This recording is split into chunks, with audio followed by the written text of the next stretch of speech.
Imagine you are a soldier in an exposed field, surrounded by woods, a quaint Belgian village in the distance, and your squad members close by. You move slowly, carefully, for you have already lost a fellow soldier to the enemy's sniper. Cold sweat trickles down your back in the equally cold weather as the stress of an unseen foe starts to affect your nerves. Then, a signal. The sniper nest had been spotted. Blindly, you follow the order, trusting the intel, and proceed to the indicated location, even if you yourself have not managed to spot the glare of his scope yet. But you know you will soon, and the enemy will become a visible threat, ready to be eliminated. A clear target. But what if it never did become clear? What if even the foe standing right in front of you is not in plain sight, but nothing but a blur? Or if even the location of your allies is hard to see? Throughout history, a sizable minority of soldiers have struggled with poor eyesight. How did they manage to fight and survive a war when no objective was clear without the aid of glasses? Let us explore the history of how the U.S. Army came to care for its bespectacled soldiers.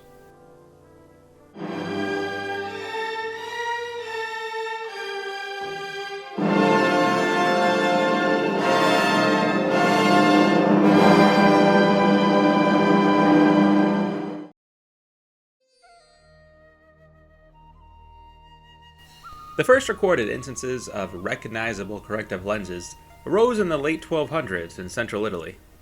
Early lenses were crafted of quartz or glass, matching to frames of evolving styles that ranged from wood and metal to bone.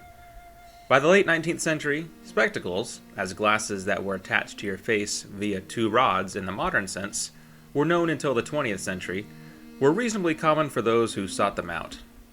Merchants would sell spectacles with preset strengths, and many would allow customers to swap out different pairs over the course of wearing them for a few weeks to find the set that best suited them. Sunglasses, too, were common. Simple sets often available at hardware stores. All colors of tinted glass became available, from blue to green to literal rose-colored glasses. London smoke was also a popular tint, as the gray lenses would not distort colors in the same way that others would. When the American Civil War broke out, both the Union and the Confederates experienced a huge rush of volunteers. Indeed, so many men initially signed up that both governments had to turn some away, lacking the guns to equip them all. As spoiled for manpower as each side was, they had the pick of the crop, and only accepted the healthiest and fittest men to enlist. When the war entered a newer, bloodier phase the following year, the Union turned to conscription to fill its ranks. Initially, the older prejudices remained, and men with poor vision or poor teeth were exempted from the draft. There was a sudden uptick in the popularity of spectacles on the streets, as more and more men began to claim poor eyesight to stay out of the military. Eventually, though, the Union decided it needed more men, and they would conscript these supposedly blind men anyway. They were assigned to the Invalid Corps, a section that would only perform lighter duties such as garrisoning quiet forts or manning labor battalions. A Pennsylvania newspaper observed, "Nearsighted men, instead of finding themselves exempt, will observe that they are being transferred to the Invalid Corps. Henceforth, spectacles and eyeglasses will not be so popular." Throughout the course of the war, there were, of course, men who wore spectacles. However, obtaining glasses was considered a private decision. The Army Medical Services only distributed a handful of spectacles, leaving those with poor vision to fend for themselves, whether he be a private or a general. According to authors Alan McBrayer and Thomas Valenza, the U.S. Sanitary Commission reported that during the Mississippi Valley Campaign, they distributed only 20 pairs of spectacles. This in comparison to over 30,000 blankets and 150,000 cotton underwear. If you wanted to see, that was on you.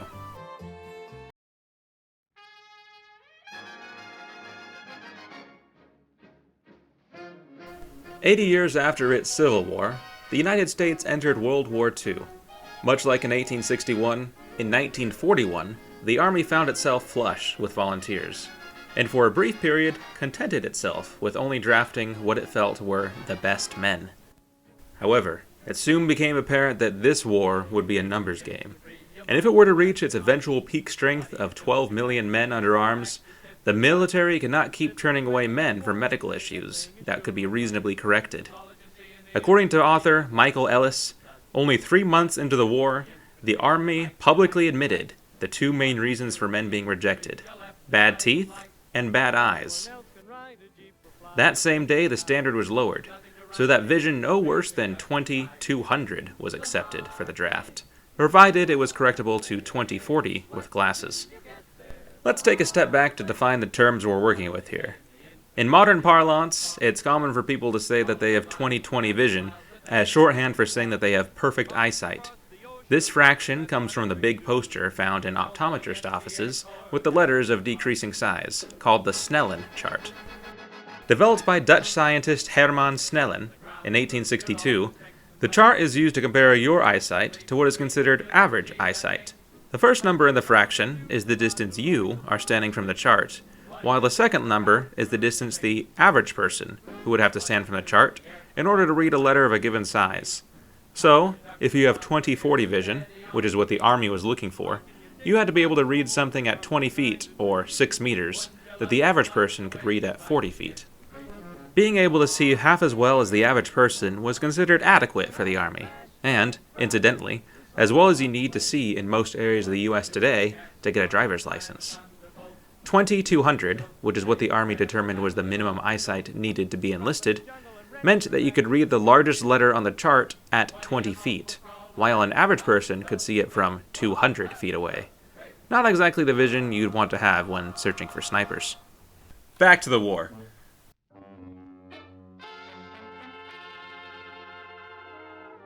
Having committed to drafting men who needed spectacles, the Army had to ensure that these men's vision needs were taken care of. And they would be spectacles, for despite advances in contact lens technology since the late 1800s, they were not yet practical or comfortable enough for most people to wear them all day. So, glasses it was. Much of America's wartime production was done through contracts given to private companies, rather than government-owned factories. If the government wanted trucks, it would turn to Ford. If the Army needed planes, they would go to Boeing. And if the service required glasses, it would turn to the world's leading manufacturer, American Optical Company.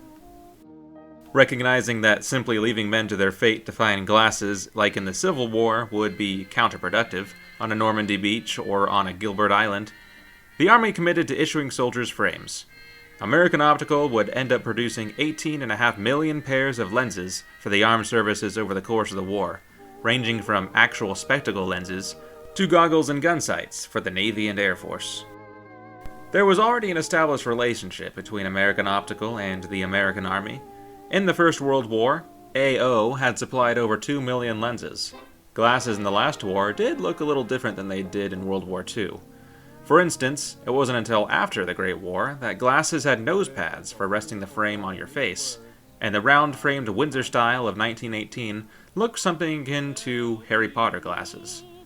World War II glasses looked more comparable to today's, with a more oval shape, known as the full view, and came in one standard style. The medical department determined that between 18 and 20% of military personnel required glasses. The government therefore contracted for these spectacles to be made. This program cost the staggering sum of approximately $10 million a year in 1940s dollars. While just one more line item to add onto the hugely inflated budget required to fund the war. To put this amount in context, $10 million was equivalent to the entire 1938 operating budget of the Panama Canal. Clearly, value was placed on good eyesight. The plan for distributing glasses was to be done in 2 phases. Soldiers needing spectacles would receive one set on induction into the military, and a second when they departed overseas. That was, of course, the ideal world. Despite the best efforts of American Optical to fulfill all orders, the rate of new soldier intake was simply beyond their ability to make all required lenses.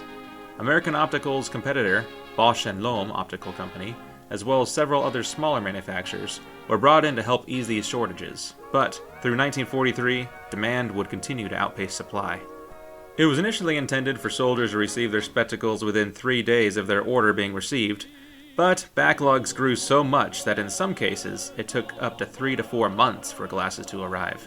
At that point, The soldier would likely have moved on to another post, or even overseas, which led to a wild chase of his glasses being forwarded from base to base, trying to catch up with him. Some troops never received their glasses at all. In those instances, of course, some soldiers had the opportunity to fall back on their own personal pair, or, as with the Civil War, were able to buy spectacles locally, but not everyone.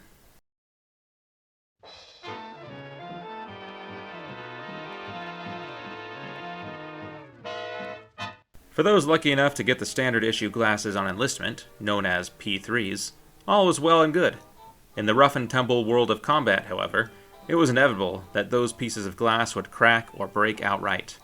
Eye casualties were as important to treat as any other, for a soldier who could not see is a soldier who could not shoot. Well, accurately at least. The U.S. Army therefore tasked American Optical with coming up with a way to make spectacle repair possible in the field. AO's solution was ambitious as it was elegant. They created what amounted to a mobile optometrist office, self-contained into a pair of regulation-sized Army medical chests. Weighing about 400 pounds, or 181 kilograms, altogether, the chests would stand on their ends vertically and hinge open into an L shape. They could be then put together to form a large workspace. According to American Optical, arranged in compartments in the chests are 2,400 single-vision lenses, 775 pairs of spectacle temples, and fronts for 625 spectacle frames. The units also carry equipment for fitting prescription lenses behind the eyepieces of gas masks. With these supplies also came optical tools and machinery required for cutting and grinding lenses, and inserting them into frames. Tools could even be connected to electricity if available, and if not, all was operable via a hand crank. This entire package could fit easily into the back of an army jeep, or carried by 2 men right into battle if necessary. For handling larger volumes of requests, the Army Medical Department also ran doctors' offices out of the back of trucks, including entire dental clinics. Optometrists, too, also benefit from the additional storage space and workspace that these truck-mounted offices provided. According to AO's own promotional material, a trained technician could assemble you a new pair of glasses in about 15 minutes, delivered in a nice, steel-form case to protect them from rough handling. Hopefully, your base is well supplied. Despite lens shortages, resources were diverted to another project that, luckily for the soldiers, turned out to not be needed. Gas masks, standard issue since the First World War, followed that war's basic design of being a hood or a mask over the head with a respirator and 2 glass eyepieces to see out of. Many aspects of soldier grooming habits are directly attributable to the need to have a tight seal on a gas mask, most prominently keeping one's hair short. Glasses, too, became an issue. Most regulation glasses would, at best, fog up when worn with a gas mask, and, at worst, interfere with the mask being able to seal properly. When tackling this problem, the United States was able to observe how other countries addressed the issue. Germany and Japan opted to ditch the hinged metal temples altogether, and had soldiers attach glasses to their head with an elastic strap. American tests rejected this solution after they concluded that it bound the nose too close to a soldier's face, causing great discomfort. The British preferred to issue slightly modified gas mask glasses that could be fit closer to the face. However, after prototypes were manufactured, the US determined that these too risks leaking at the side. Finally, it was decided that they would issue gas masks that had prescription lenses built in, and would be issued to soldiers that needed them. These lenses would clip in right behind the actual glass eyepieces, removing the need for a separate glasses altogether. It is fortunate that mass chemical warfare went unused in the war, for despite best efforts, these gas mask glasses, too, suffered from shortages. Despite the difficulties in supply, there were countless personnel who benefited from the military's commitment to issuing spectacles to those in need. Soldiers in the rear and in the front were able to work on their tasks at hand without worrying about whether or not they could see it, and the Army benefited from bringing in a vast pool of manpower to active service, who in previous wars would have been relegated only to less important duties. The trend of issuing corrective eyewear has continued to today, with the modern GIs program open to issuing prescriptive contact lenses as well.